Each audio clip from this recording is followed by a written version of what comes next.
Hello दोस्तों, नमस्कार। आशा करते हैं आप स्वस्थ होंगे। आरएस 2023 के लिए मुलान एकेडमी ने बेहद ही शानदार टेस्ट सीरीज लॉन्च की है।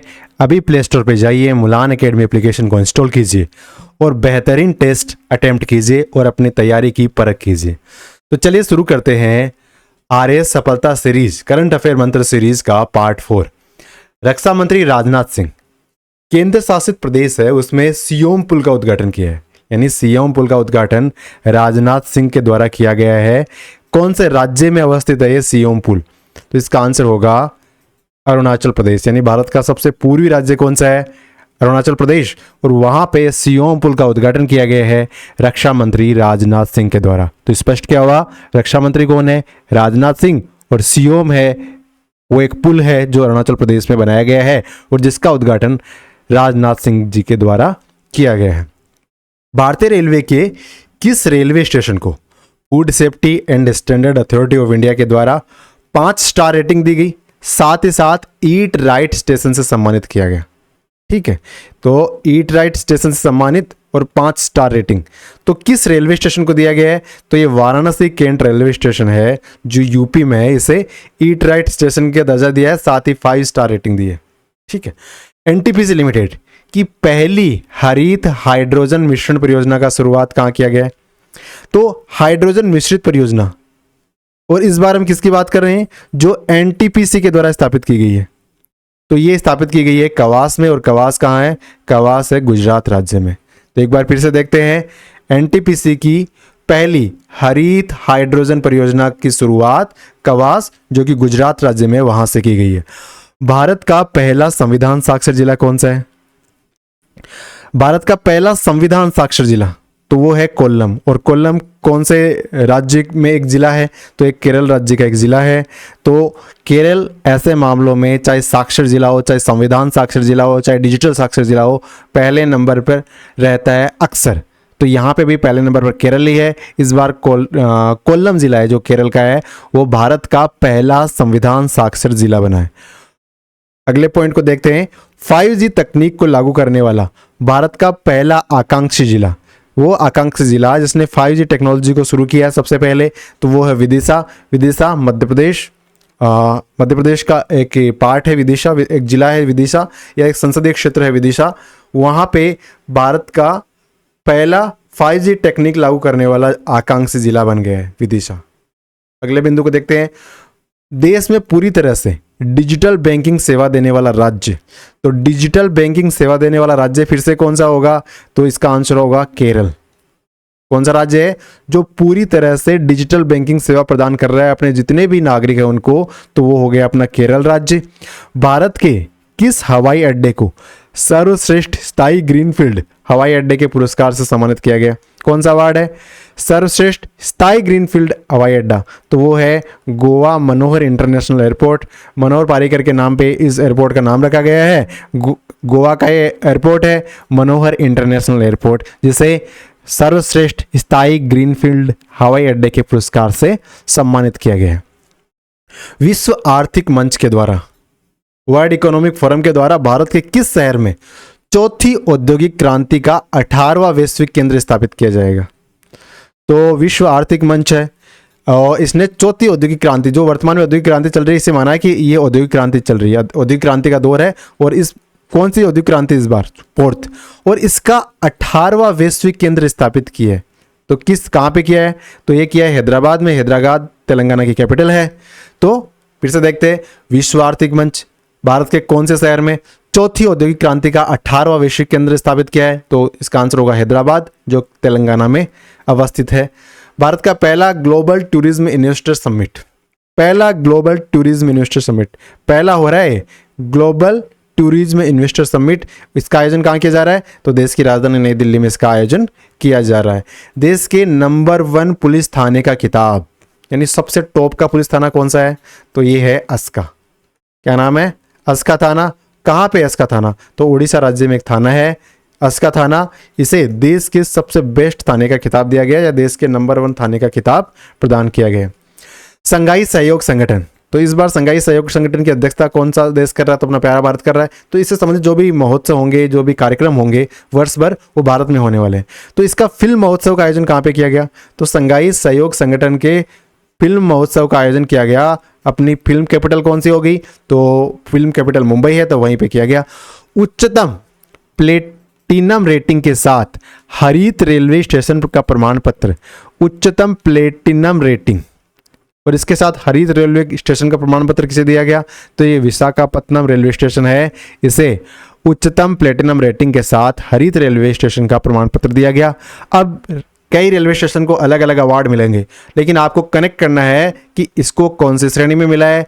तो यहाँ पे विशाखापत्तनम रेलवे स्टेशन की बात करते हैं तो इसे प्लेटिनम रेटिंग के साथ, जो टॉप की प्लेटिनम रेटिंग इसने हासिल की है, और हरित रेलवे स्टेशन का प्रमाण पत्र इनको प्राप्त हुआ है। विश्व का सबसे लंबा नदी क्रूज कौन सा है? तो विश्व का सबसे लंबा नदी क्रूज है गंगा विलास। क्या नाम दिया गया इस नदी क्रूज को? गंगा विलास। और इसका उद्घाटन किसके द्वारा किया गया? तो मोदी साहब के द्वारा इसका उद्घाटन किया गया। एक बार फिर से देखते हैं, विश्व का सबसे लंबा नदी क्रूज गंगा विलास, उद्घाटन या शुभारंभ प्रधानमंत्री मोदी के द्वारा।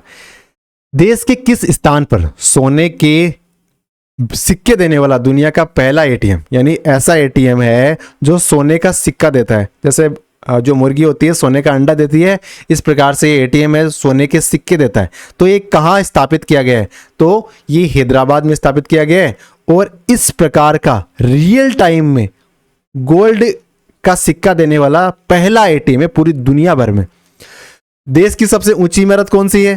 तो ये बुर्ज खलीफा कतई नहीं है, ये है 110 मंजिला इमारत होगी। इसका नाम है पेरला, जो मुंबई में स्थित है। और ये इमारत है वो भारतवर्ष की सबसे ऊंची इमारत होने वाली है, 110 मंजिला होगी। वर्तमान में इसके 76 मंजिलों का निर्माण हो चुका है और इसकी जो हाइट है अभी वो है 919 फीट, 919 फीट, और ये 110 मंजिला तक बढ़ाई जाएगी। नागरिक उड्डयन मंत्री कौन है? हमारे ज्योतिरादित्य सिंधिया। इन्होंने देश के 3 एयरपोर्ट पर पहचान के लिए नवीन तकनीक शुरुआत की है, यानी एक तकनीक बनाई है पहचान आइडेंटिफाई करने के लिए। तो इसका नाम है, एप्लीकेशन का नाम है डिजी यात्रा ऐप। तो डिजी यात्रा ऐप ये पहचान करने के लिए है। 3 एयरपोर्ट पे इसे शुरू किया गया है। शुरू किसके द्वारा किया गया? उद्घाटन किया गया नागरिक उड्डयन मंत्री, सिविल एविएशन मिनिस्टर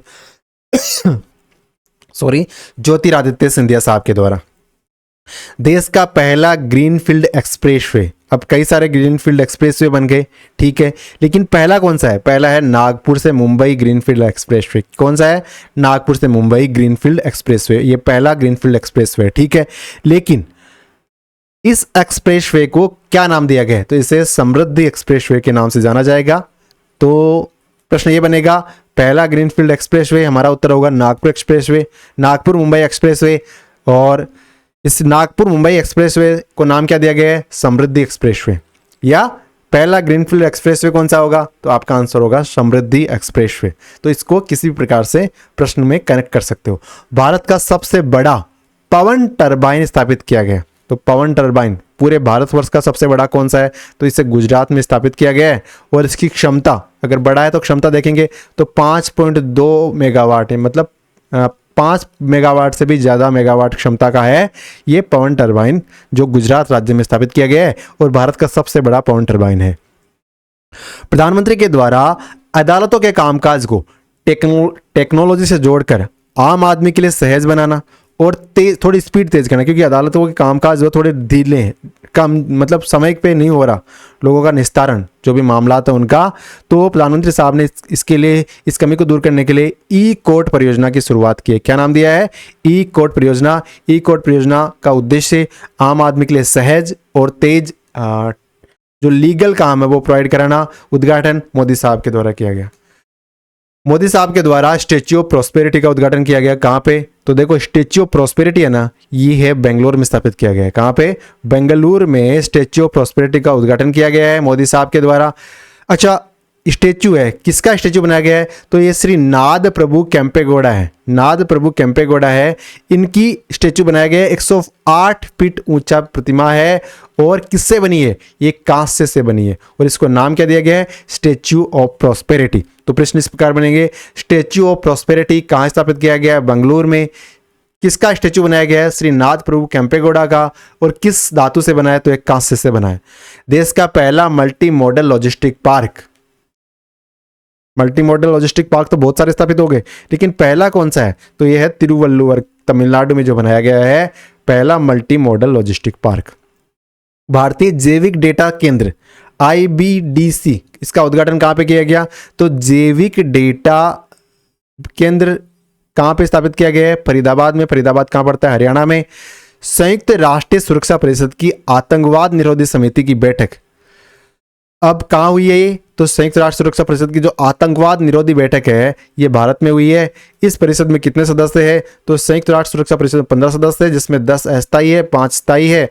5 स्थायी में भारत है क्या? नहीं, भारत नहीं है। चाइना है क्या? बिल्कुल है। ठीक है, भारत चाहता है कि उसे भी स्थायी समिति का सदस्य बनाया जाए, संयुक्त राष्ट्र सुरक्षा परिषद की स्थायी समिति का। तो एक बार फिर से रिवाइज करते हैं। स्टैच्यू ऑफ प्रॉस्पेरिटी बेंगलोर में नाथ प्रभु केम्पेगौड़ा की मूर्ति 108 फीट ऊंची प्रतिमा है जो कांस्य से निर्मित की गई है। देश का पहला multi modal logistic park Thiruvalluvar जो तमिलनाडु में पड़ता है वहां स्थापित किया गया है। भारतीय जैविक डेटा केंद्र का उद्घाटन किया गया फरीदाबाद हरियाणा में। और संयुक्त राष्ट्र सुरक्षा परिषद की जो आतंकवाद निरोधी बैठक है वो भारत में की गई है। सिक्योरिटी काउंसिल के 15 सदस्य हैं, इसमें भारत स्थायी सदस्य नहीं है। अंतर्राष्ट्रीय सौर गठबंधन की 5वीं महासभा, अंतर्राष्ट्रीय सोलर अलायंस है, इसकी 5वीं महासभा का आयोजन कहाँ किया गया? तो इसका आयोजन किया गया नई दिल्ली में। भारत का सबसे स्वच्छ शहर तो ऑब्वियसली नो डाउट इंदौर शहर होगा। मध्य प्रदेश का ये सबसे स्वच्छ शहर है। लगातार पिछले 5-6 सालों से लगातार सबसे स्वच्छ शहर की श्रेणी में यही आ रहा है। एशिया का सबसे बड़ा संपीड़ित बायोगैस संयंत्र कौन सा है? कंप्रेस्ड बायोगैस संयंत्र कहाँ स्थापित किया गया है? पूरे एशिया का सबसे बड़ा, तो ये संगरूर में। और संगरूर कहाँ है? पंजाब में। तो देखो यहाँ पे संपीड़ित बायोगैस संयंत्र स्थापित करने का उद्देश्य क्या है? तो जो पराली है ये इसका उद्देश्य है, ताकि पराली से जलाने से होने वाले नुकसान को कम किया जा सके और उसका फायदा ऊर्जा उत्पादित करने में किया जा सके। नरेंद्र मोदी द्वारा महाकालेश्वर कॉरिडोर का उद्घाटन किस स्थान पे किया गया? तो अगर महाकाल का नाम आएगा तो सीधा सा क्या आएगा जबान पे? उज्जैन, महाकाल की नगरी। तो महाकाल की नगरी उज्जैन में महाकालेश्वर कॉरिडोर का उद्घाटन मोदी साहब के द्वारा किया गया। देश का पहला सौर ऊर्जा संचालित गांव कौन सा है? तो सौर ऊर्जा संचालित गांव, पहला सौर ऊर्जा संचालित गांव पूरे भारतवर्ष का तो याद रखना है, मोढेरा गांव है। मोढेरा गांव गुजरात में है। और मोढेरा गांव गुजरात क्या बन गया है? देश का पहला सौर ऊर्जा संचालित गांव घोषित हो गया है। भारतीय रक्षा प्रणाली का आयोजन गांधीनगर में किया गया। कहां पे? 12वीं भारतीय रक्षा प्रणाली का आयोजन किया गया गांधीनगर गुजरात में किया गया। देश की पहली निजी क्षेत्र की विमान निर्माण संयंत्र का, यानी ऐसा संयंत्र स्थापित किया गया जो निजी क्षेत्र का है। और वो क्या करेगा? निजी क्षेत्र विमान निर्माण करेगा। कहां पे स्थापित किया गया है? तो वडोदरा में। वडोदरा कहां पड़ता है? गुजरात में। तो निजी क्षेत्र का विमान निर्माण संयंत्र जो देश पूरे भारतवर्ष में पहला है, वडोदरा गुजरात में स्थापित किया गया है। इंटरपोल की 90वीं महासभा की बैठक का आयोजन, तो इंटरपोल की 90वीं महासभा का आयोजन किया गया नई दिल्ली में। ये याद रखना है। इंटरपोल के अध्यक्ष भी पूछ सकते हैं, तो अहमद नासर अल रायसी, अहमद नासर अल रायशी। ठीक है, ये है इंटरपोल के वर्तमान के अध्यक्ष। और इंटरपोल की 90वीं महासभा का आयोजन नई दिल्ली में भारत की कैपिटल में किया गया। हाल ही में उत्तर प्रदेश सरकार ने किस पर्यटक तीर्थ स्थल को कार्बन न्यूट्रल बनाने की घोषणा की है? तो यूपी सरकार ने, योगी सरकार ने कहा है कि इस पर्यटन स्थल को कार्बन न्यूट्रल बनाएंगे। तो ये है अपना वृंदावन और मथुरा। कौन सा है? वृंदावन मथुरा। उत्तराखंड की चारधाम यात्रा देश की पहली इलेक्ट्रिक तीर्थ कॉरिडोर के रूप में विकसित की गई। तो देश की पहली इलेक्ट्रिक तीर्थ कॉरिडोर, ये आपको जिस प्रकार से पॉइंट है ना उसी प्रकार से याद रखने हैं कि किसका कनेक्शन किससे है। अब जो वृंदावन मथुरा है ये भी तीर्थ स्थल है, लेकिन ये कार्बन न्यूट्रल बनाने के उद्देश्य से। और जो चारधाम यात्रा है, उत्तराखंड चारधाम यात्रा, वो पहली इलेक्ट्रिक तीर्थ कॉरिडोर के रूप में विकसित किया गया है। तो इनको बाइफरकेट करना है कि कौन सा संबंध किससे है।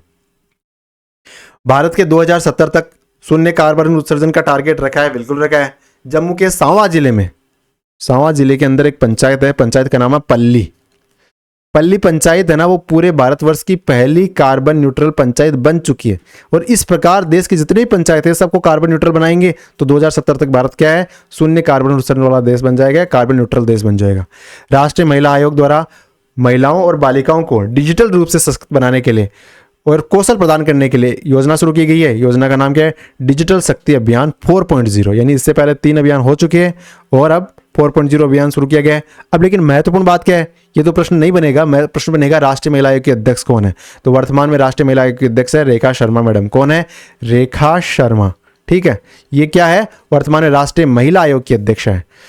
राष्ट्रपति द्रौपदी मुर्मू ने हिंदुस्तान एरोनॉटिक्स लिमिटेड के एकीकृत क्रायोजेनिक इंजन निर्माण संयंत्र का उद्घाटन किया।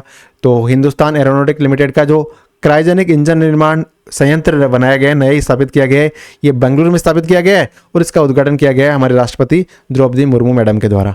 ई कॉमर्स कंपनी अमेजन है, राजस्थान में अपना पहला सौर ऊर्जा संयंत्र स्थापित करेगी। यानी अमेजन है वैसे तो डिलीवरी करती है, लेकिन अब सौर ऊर्जा संयंत्र भी स्थापित करेगी। और सौर ऊर्जा संयंत्र बनाने के लिए कोई भी आएगा तो इसकी पहली पसंद क्या होगी? राजस्थान। राजस्थान में जैसलमेर, क्योंकि यहाँ मिलेगी थोक में जगह जहाँ पे आप चाहे जितने सौर ऊर्जा संयंत्र स्थापित कर सकते हो। और इस संयंत्र की स्थापना जो अमेजन संयंत्र स्थापित करेगी ना, ये छोटा मोटा नहीं होगा, 420 मेगावाट का होने वाला है, तो काफ़ी अच्छी मात्रा का होगा। और संयुक्त क्षमता 3 सौर फार्म स्थापित करेगी, मतलब 420 हो जाएंगे टोटल मिला के। देश की पहली नाइट स्काई सेंचुरी कहाँ स्थापित की गई है? लद्दाख में। कहाँ पे? देश की पहली नाइट स्काई सेंचुरी कहाँ स्थापित की गई? लद्दाख में।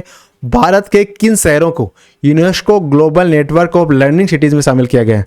अब ये बहुत महत्वपूर्ण है। UNESCO global network of learning cities, learning शब्द आया है, तो ये एक तो त्रिशूर हो गया, एक नीलांबर हो गया, एक वारंगल हो गया। ठीक है। देश भर में ग्रीन हाइड्रोजन हब के लिए कितनी राशि की मंजूरी दी गई है? तो ग्रीन हाइड्रोजन हब बनाने के लिए लगभग 20,000 करोड़ 19,744 करोड़ रुपए की राशि प्रदान की गई है ग्रीन हाइड्रोजन हब के लिए। तो प्रश्न एक बार फिर से देखते हैं, ग्रीन हाइड्रोजन हब के लिए कितनी राशि की मंजूरी प्रदान की गई है? तो आप मोटा मोटी 20,000 करोड़ याद रखो। अगर आपको फिल्टर करना है तो 19,744 करोड़। भारत का पहला डुगोंग कंजर्वेशन रिजर्व, तो सीधी सी बात है, डुगोंग है तो ये तमिलनाडु में होगा, एकदम साउदर्न इंडिया में। यहाँ पे डुगोंग कंजर्वेशन रिजर्व की स्थापना की गई है, ये भारत का पहला डुगोंग कंजर्वेशन रिजर्व होगा। देश का पहला जैव गाँव कहाँ स्थापित किया गया? जैव गाँव कहाँ स्थापित किया गया है? तो देश का पहला जैव गांव है वो दसपारा। और कहाँ है दसपारा? दसपारा त्रिपुरा में। तो देश का पहला जैव गांव त्रिपुरा के दसपारा में स्थापित किया गया है। क्या है? जैविक गांव या जैव गांव। देश के सबसे लंबे रबड़ बांध का निर्माण कहाँ किया गया? तो सबसे लंबा रबड़ बांध बनाया गया है बिहार में, और इस बांध का नाम रखा गया है गयाजी बांध। क्या नाम रखा है? गयाजी बांध। विश्व डेयरी सम्मेलन का आयोजन कहाँ किया गया? तो विश्व डेयरी सम्मेलन का आयोजन ग्रेटर नोएडा में किया गया। डेयरी का नाम आते ही क्या शब्द आएगा? दूध आएगा। पूरे विश्व में जो मिल्क उत्पादन में टॉप पे कौन है? तो अपना भारत है। दूध उत्पादन में पूरे वर्ल्ड में नंबर 1 पे है। नई दिल्ली म्युनिसिपल कॉरपोरेशन, जिसे हम शॉर्ट में NDMC कहते हैं, न्यू दिल्ली म्युनिसिपल कॉरपोरेशन ने दिल्ली स्थित सड़क राजपथ का नाम बदलकर क्या कर दिया गया है?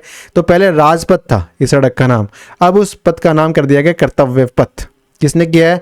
NDMC ने, यानी न्यू दिल्ली म्युनिसिपल कॉरपोरेशन ने। भारत का पहला वन विश्वविद्यालय, ये याद रखना क्योंकि इकोलॉजी से संबंधित है, पर्यावरण से संबंधित है। तो भारत का पहला वन विश्वविद्यालय तेलंगाना में स्थापित किया गया है। भारत का पहला वन विश्वविद्यालय कहाँ पे? तेलंगाना में। फिर से देखते हैं, पहला जैविक गांव दसपारा जो त्रिपुरा में है। सबसे बड़ा रबर बांध बिहार में स्थापित किया गया, नाम इसका गयाजी बांध रखा गया है। विश्व डेयरी सम्मेलन ग्रेटर नोएडा में किया गया। भारत दुनिया में टॉप पे है दूध उत्पादन में। और राजपथ का नाम कर्तव्य पथ कर दिया गया है, और वन विश्वविद्यालय तेलंगाना में स्थापित किया गया है। तो इस प्रकार आज के वीडियो का समापन यही करते हैं। अगर आप RAS के लिए डेस्परेट है, अपने तैयारी की परख लगातार करना चाहते हैं और हाई क्वालिटी के टेस्ट देना चाहते हैं, ऐसा नहीं कि आप टेस्ट दे रहे हो आपके 140 नंबर आ रहा है, 200 में से 195 नंबर आ रहा है, 60 नंबर आ रहा है, ऐसा नहीं। हाई क्वालिटी टेस्ट दोगे तब आपको पता चलेगा कि मेरे 60 आ रहे हैं, 70 आ रहे हैं, 75 आ रहे हैं। तो अभी प्ले स्टोर पर जाए, मुलान एकेडमी एप्लीकेशन को इंस्टॉल कीजिए और इनरोल कीजिए। नॉमिनल सी फीस है और देर ना करें। क्वालिटी कैसी होगी? तो हमने जो प्रश्न है उनकी वीडियो व्याख्या करी है और YouTube पे वीडियो डाला है, तो किस प्रकार के प्रश्न हमने उसमें बनाए हैं वो आपको वहां पे स्पष्ट हो जाएगा। Thank you, all the best.